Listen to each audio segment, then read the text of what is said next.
저축은행 구조조정 점포부터 줄입니다. 사실일까요? 저는 사실이라고 봅니다. 선제적으로 저축은행들이 지금 몸집을 줄여가면서요, 비용을 줄이려고 먼저 뛰어다닌다는 그런 느낌이 굉장히 많이 듭니다. 사실 저축은행 굉장히 위험하게 저는 보고 있거든요.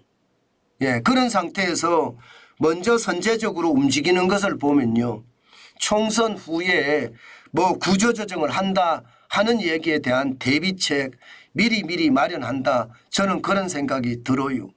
그리고 저축은행에 대해서는요, 진짜 저축을 하든 대출을 하든 조심 또 조심해야 된다는 것 거듭 강조해 드립니다.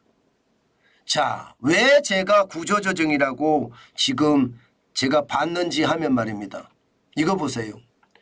3년새 저축은행 지점 감소율입니다. 마이너스 13.2%예요. 쉽게 말하면 줄어든다는 이야기잖아요. 그런데 그동안 저축은행은 계속 정부에다 요구하기를요, 지점 더 낼 수 있게끔 해달라, 그렇게 계속 요구를 했습니다. 그래서 1월 19일부터죠. 1월 19일부터 저축은행에 대한 법이 바뀌었습니다. 시행령 자체를 바꿨어요. 그동안은 말입니다, 당국의 인가 없이 사전에 신고하면 되는 거 있잖아요. 언제든지 말입니다, 지점을 설치할 때는요, 당국의 인가 안 받아도 됩니다. 그리고 신고만 하면 됩니다. 출장소 같은 경우는요, 사후 보고만 하면 되고요. 그동안 저축은행이 계속해서 말입니다, 지점을 늘릴 수 있게끔 해달라고 진짜 정부에다가 엄청 많이 이야기했습니다. 이게 과잉 경쟁이 될까 봐 엄격히 출점 제한을 했었거든요. 그런데 시장에 이제는 풀어주니까 오히려 말입니다, 지점을 줄이는 그런 사태가 벌어진다는 겁니다. 실제로도 한번 보세요. 79개 저축은행의 지점 수가 2020년에 304개였습니다. 2021년은 294개로 떨어졌고요. 2022년에는 283개로 떨어졌습니다. 2023년 9월까지는요, 264개로 떨어졌어요. 그러니까 정확히 말하면 3년이 아니라 2년 9개월 새에 13.2%가 줄어들었다는 거잖아요. 40개가 줄어들었으니까. 이것은 말입니다, 스스로 구조조정에 나섰다, 저는 그렇게 생각을 합니다. 지금 구조조정을 하지 않으면요, 또 한 번의 저축은행의 사태를 맞을 수도 있거든요. 그만큼 말입니다, 지금 백척간두의 위기다, 그렇게 이야기해도 틀리는 말이 아니라는 뜻입니다. 이게 말입니다, 이대로 간다면 충격이 얼마나 클지 저축은행들은 이미 알고 있습니다. 그러니까 점포 수를 줄여서 기본적으로는요, 비용을 줄이는 거예요. 비용. 어떻게든 쥐어짜서 살아남아야 되겠다, 이런 생각이 굉장히 강하죠. 강할 수밖에 없는 거고요. 현재까지로 봐서는 말입니다. 실질적으로 보세요. KB 같은 경우는요, 7개를 3개로 줄였습니다. 7개를 3개로. 게다가 OK저축은행, 에큐원저축은행, BNK저축은행, 대신저축은행, 우리금융저축은행, 이런 데는 말입니다, 더 많이 줄였습니다. 7개를 6개로 줄였는데 전체적으로 하면 7곳이 7개를 줄인 거잖아요. 그죠? 늘린 것도 있기는 있어요. 키움은 3개에서 4개로, DH저축은행도 1개에서 2개로 늘린 것도 있습니다. 그러나 대부분이 줄이고 이제는 구조조정에 대한 어떤 흐름으로 가져간다, 이렇게 봐도 제가 봐서는 무방할 것 같습니다. 그만큼 말입니다, 2011년 저축은행 사태를 생각할 수밖에 없습니다. 아마 예상보다 더 많이 줄어들 겁니다. 앞으로도. 왜 그런가 여러분 보세요.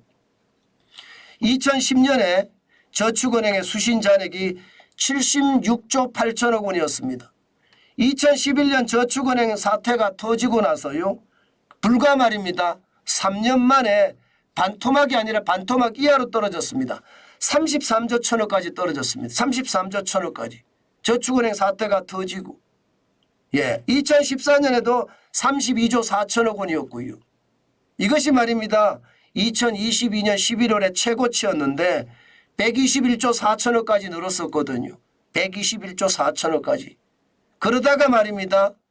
이게 저축은행의 어떤 상황이 나빠지면서 PF 대출에 대한 우려감이 커지면서 말입니다. 2023년 1월에 120조 8천억 원이었던 것이요. 11월에 110조 8천억까지 무려 10조 원이 줄었습니다. 또 이게 말입니다. 저축은행의 사태처럼 반토막까지는 가지 않겠지만 전체 흐름을 보면 상황은 굉장히 열악하게 된다. 이런 말이 틀리는 말이 아니겠다. 저는 그렇게 생각합니다. 그만큼 말입니다. 저축은행의 상황 참 좋지 않아요. 그래서 제가 여러분들에게 계속 말씀드리는 게 있어요. 기본적으로 88클럽은 지키자. 88클럽이라는 게 이게 기본을 지키는 거라고 저는 보거든요. 일반적으로 고정 이하 여신 비율 이게 8% 밑으로 떨어지면 안 된다. 8%보다 높아야 된다. 이게 88클럽의 첫 번째고요. 두 번째 팔자는요. BIS 국제결제은행의 자기자본 비율이 8%를 넘어야 된다.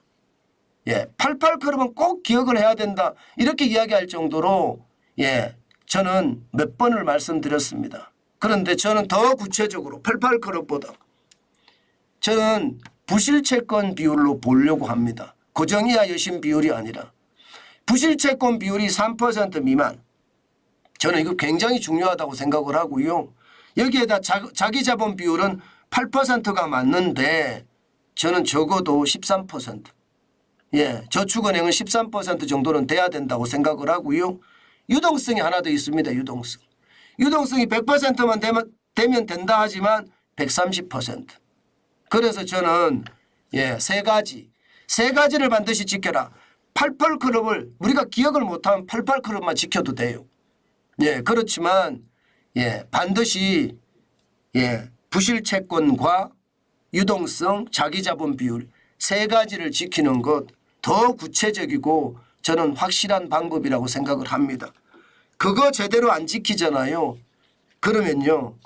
반드시 말입니다. 예금자 보호 한도 금액이 5천만 원이에요. 이자 포함이에요. 여기 이하로만 넣으세요. 5천만 이자 포함이니까 원금은 4,700만 원 될 겁니다. 이자가 저축은행은 많이 주기 때문에 그럼 4,700만 원 정도만 예금하거나 적금을 하면 된다. 더 이상은 하지 마시라. 저는 그렇게 계속 말씀드리고 있어요. 언제 어느 때 어떻게 터질지 모르는 게 지금 시장이라고 저는 보거든요. 그만큼 시장이 무섭다. 무서울 때는 조심하는 것 최고다. 그 이야기는 여러 번 여러분들에게 말씀을 드렸습니다. 저축은행의 움직임이 미리 움직이려고 하는 움직임이 보이는 거거든요. 아마도 저축은행 중앙의 회장이 이거 부동산 PF 대출에 대한 위험성이 있으니까 반드시 그에 대한 대비책을 마련해 간다. 저는 그런 생각이 듭니다. 그렇기 때문에 여러분 반드시 한 번쯤 생각을 하시고 시장에 대응하는 것 저는 굉장히 좋다고 생각해요. 굉장히 좋다고. 단순하게 시장에 접근해서는 진짜 안 된다. 저는 그 말씀 강조해서 드립니다. 그것이 저는 중요하다고 보기 때문입니다.